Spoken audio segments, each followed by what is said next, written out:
জাহিদ আসো নাকি? জাহিদ লাভবাইক ওয়া সাদাই বলে দাঁড়িয়ে গেলেন।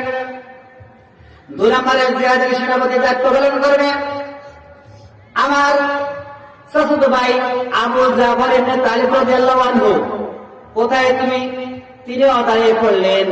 3 নম্বরের সেনাপতির দায়িত্ব পালন করবে আমার সাহাবী আব্দুল্লাহ বিন ওয়ালাহা। কোথায় তুমি? তিনিও দাঁড়িয়ে পড়লেন।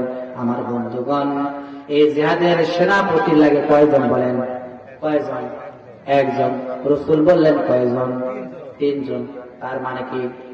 আমার বন্ধুগণ, যখন আব্দুল্লাহ ইবনে রাওয়াহা দাঁড়িয়ে গেছেন, আল্লাহ রাসূল দেখতেছেন 2টি হাতে মেহেদি রাঙা হাত, জামাতে পরে আছে সেটা হচ্ছে বিবাহের জামা, আর পাগড়ি যেটা দিয়েছে সেটা হচ্ছে বিবাহের পাগড়ি। সুবহানাল্লাহ।